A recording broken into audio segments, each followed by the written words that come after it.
I was saying, y'all, it's your boy Rico from StreetScores, and Cowboys fans, man. Breaking news: the Dallas Cowboys have traded edge rusher Micah Parsons to the Green Bay Packers for some silly reason. We're gonna do a full dive into this, not only how it affects the Cowboys and the Green Bay Packers, but we're a Commanders channel. We gotta dive into how this affects us because we're not out of the water yet. You know what I'm saying? We played the Green Bay Packers this year, and we played them sooner than we were supposed to play the Cowboys. So be on the lookout for that. We're gonna dive into this from every way possible, how much money he's getting, with the Cowboys are getting in return, if it's worth it. We gotta laugh at Cowboys fans for a lot of this. Like a majority of this video is laughing at Cowboys fans, but you know me, man. We gotta dive into all of the stats and analytics behind all of this stuff as well. But before we get into everything, make sure you still farm that like button, still farm the subscription button, and still farm the bell next to that subscription button so you get notification each and every time I release an informative and opinionated video just like this one. Make sure you stay tuned to all the content. Really appreciate y'all for supporting every video, man. Make sure you stay tuned. And without further ado, instead of wasting even more of y'all time, let's go ahead and dive into this video immediately, man. Let's get it. Adam.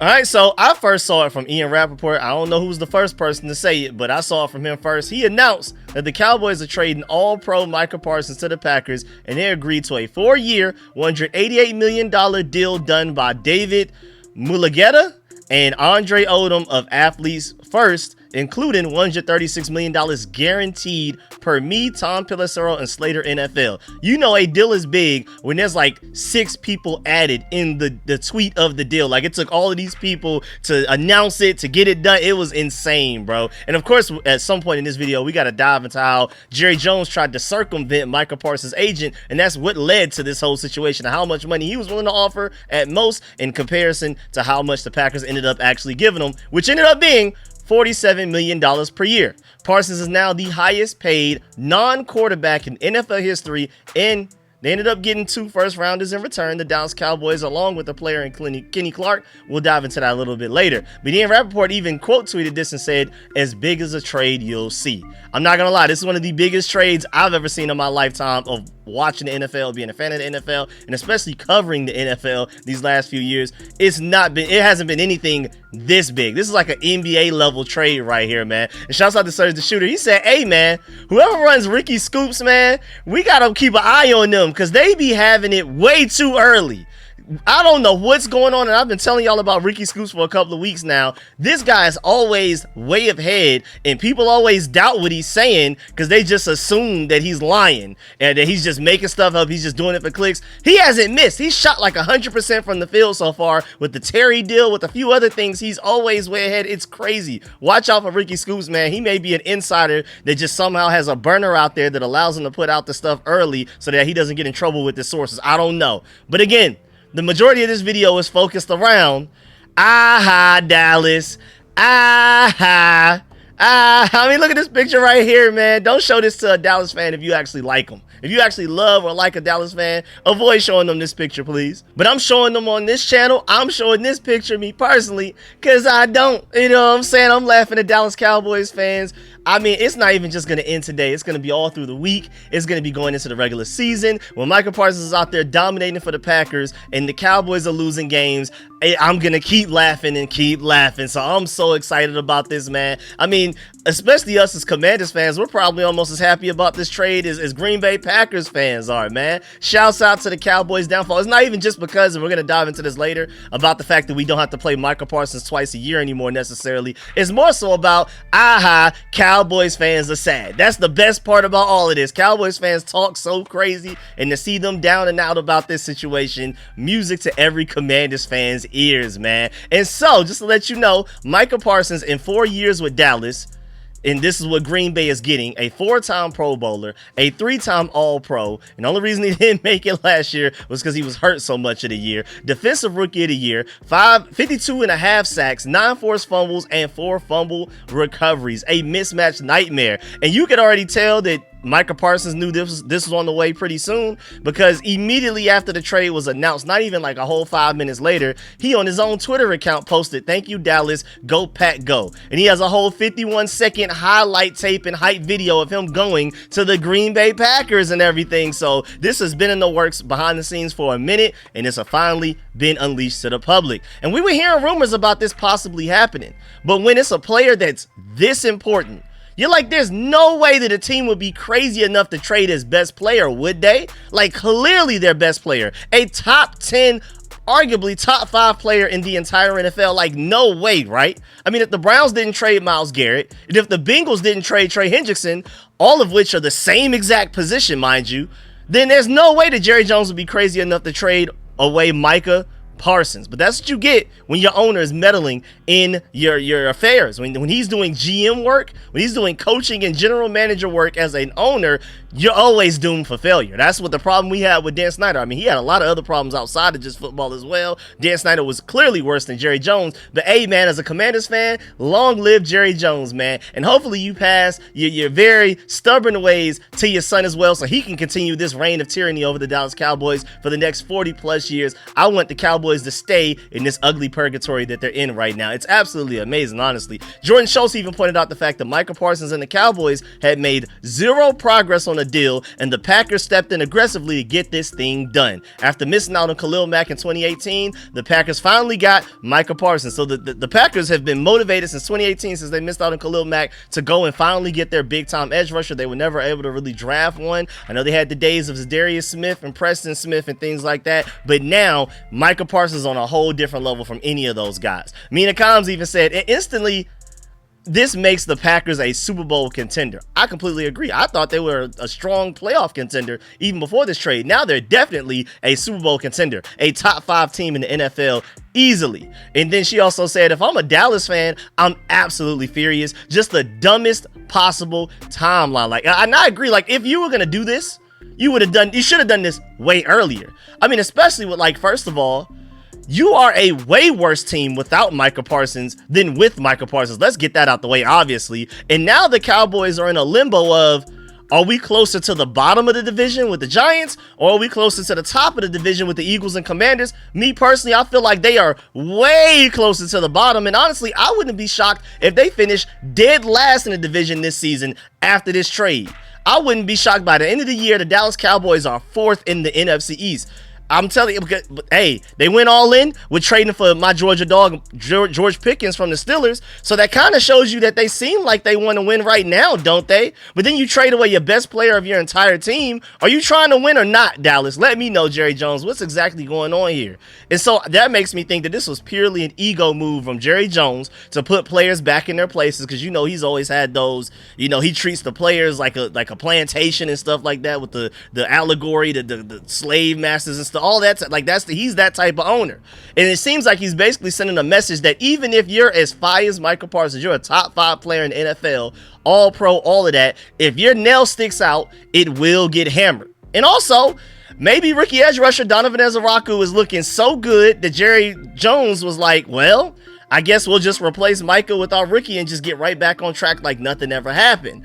I mean, that's crazy though, because why not just have 2 really good edge rushers? But either way, again, $47 million a year is pretty crazy though, Packers. Y'all better win this year or very soon, because y'all are about to be in cap purgatory in the very near future in the upcoming seasons. I mean, the only silver lining here for Dallas, honestly, is that now you can pay Dak, CeeDee Lamb, George Pickens, and Trevon Diggs, and you'll be all right. Plus, you got 2 first-rounders in return. But at the same time, these first-rounders are about to be so late in the first round that essentially they're almost the early of the next round that they're going in.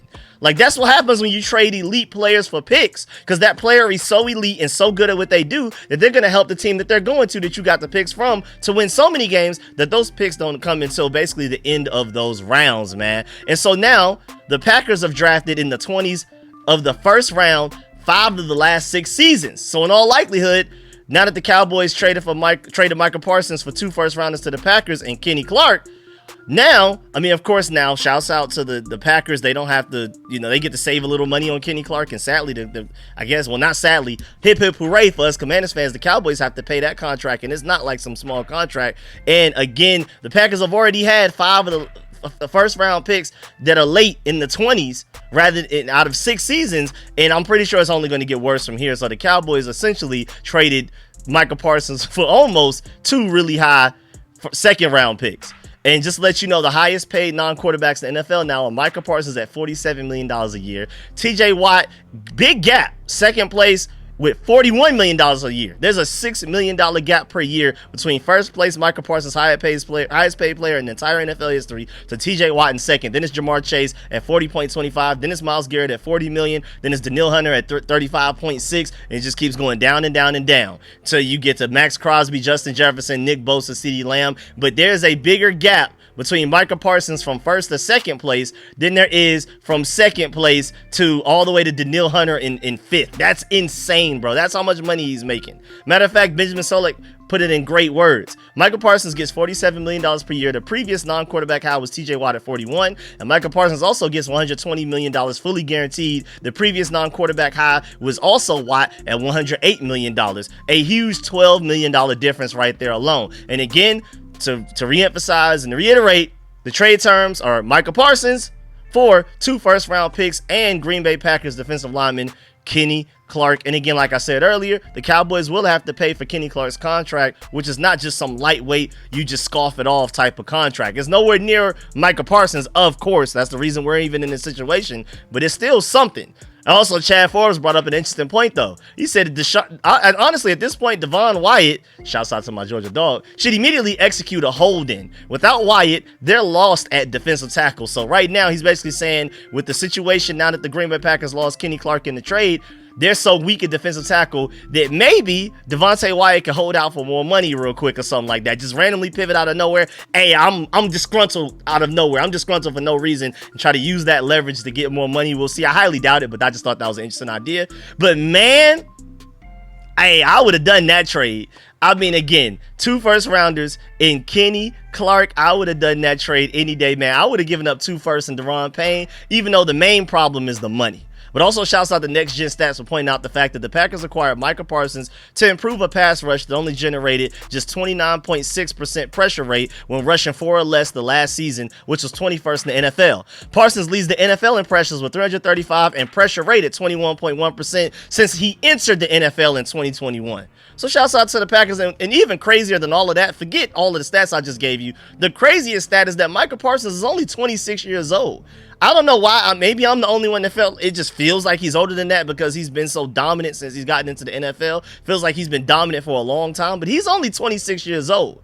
And Warren Sharp, shouts out to him for this stat. With Micah Parsons on the field last year, Dallas allowed only 7.7 yards per attempt and a negative 0.02 EPA per dropback. With Micah Parsons off the field, they gave up 8.4 yards per attempt, which was dead last in the NFL, 32, and a plus 0.14 EPA per dropback, which was 31st. So when Micah Parsons was off the field for the Dallas Cowboys last year, they were literally the worst defense in the entire NFL. That is scary stuff, man. And it's crazy too, because Warren Sharp also pointed out the fact that how we got here. Jerry Jones tried to purposely negotiate a deal behind an agent's back with a player who hired his agent for a purpose. Micah Parsons values his agent, and Jerry Jones just kept trying to undermine him and circumvent him. It was crazy. And now, so Jerry Jones's reported deal that he was offering was max $40.5 million per year, and Micah Parsons just went and got 47. If I'm a Dallas Cowboy fan, I'll easily would have started a GoFundMe to make the difference, but it is what it is. Shouts out to Micah Parsons and his agent. And also, you know, we can't wait, because I know some of y'all are wondering, okay, so when do the Cowboys and the Packers play each other? Week 4, Sunday Night Football. It's almost as if the schedule makers knew this way back when they released the schedules back in like May or something. Week 4, Sunday Night Football, Cowboys versus Packers, Micah Parsons revenge game, man. And you gotta, hey, go to Dove Kleinman's Twitter page, because he posted a tweet that said, Jerry Jones is blank. And oh my Lord, the replies are so many cuss words, so much much hate, so much animosity. It's how the Dallas Cowboys fans just completely crashing out in the comment section, or it's everybody else fan base laughing, just dying laughing, having the time of their lives, celebrating as if they're the team that just traded for Micah Parsons. That's how happy we all are to see literally the other 30 teams in the NFL, to see the Cowboys this sad and upset, bro. It's amazing. And you know, Eagles and Commanders fans right now, we don't bond over much, but watching Jerry Jones burn this team and put them into an ugly purgatory of perpetual losing, hey, we could dap up on that. So shouts out to the Eagles fans. You know, we're enemies right now, but for today, we celebrate together. We're right back to being enemies tomorrow, though. I ain't gonna lie.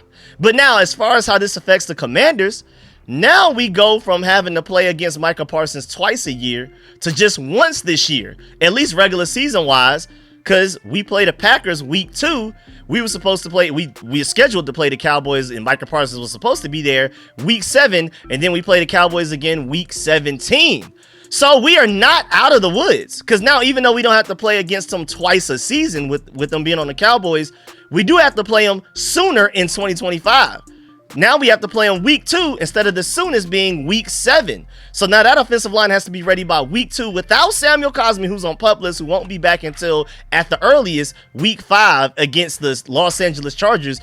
A Samuel Cosmi list Commanders offensive line has to be ready to go against Green Bay Packers starred Micah Parsons defensive line. So it is a little scary.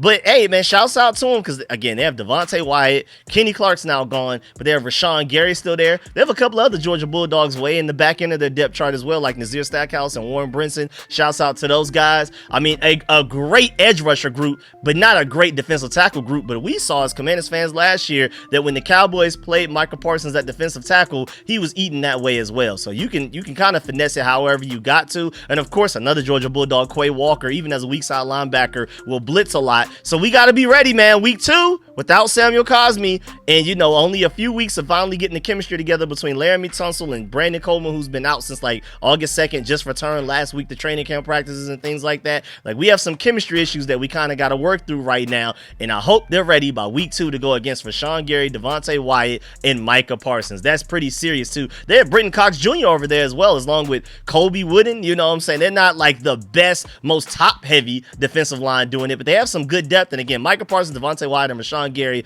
is enough to destroy a lot of offensive lines out there in the NFL. Hopefully, we're ready by week 2 to deal with that. But again, at the end of the day, we're just happy to see Cowboys fans sad and in anguish right now. It is beautiful, man. Let us hear y'all cries, Cowboys fans. Crash out in the comment section. But yeah, man, that's the end of this video. Please get in the comment section. Let me know if everything discussed videos. Please still farm that like button, still farm the subscription button, still farm the bells next to that subscription button so you get notification each and every time I release an informative and opinionated video just like this one. Make sure y'all stay tuned to all of the content. Really appreciate y'all for supporting all of the videos. If you made it this far in the video, appreciate you personally. Leave a like on the way out, and of course, let me know in the comment section how you feel about this whole situation. Who won the trade? Who lost the trade? How do you feel about the Commanders as far as like the because you could think about it, the Cowboys weren't really that much of a threat to me, I felt like, in the first place, but now Micah Parsons with the Green Bay Packers, that's more of a threat than the Cowboys were with Micah Parsons. So how do you feel about the fact that now we got to deal with the Green Bay Packers not only week 2, but potentially in this playoffs on the way to try to achieve more than what we achieved last year, surpass our 2024 selves, and make it to a Super Bowl? You got to go through the Green Bay Packers to do that. So let me know how y'all feel about this whole situation. Do you ultimately feel like the Commanders won this situation, or do you not? Really appreciate y'all, and I'm going to catch y'all later. I appreciate y'all. I'm out.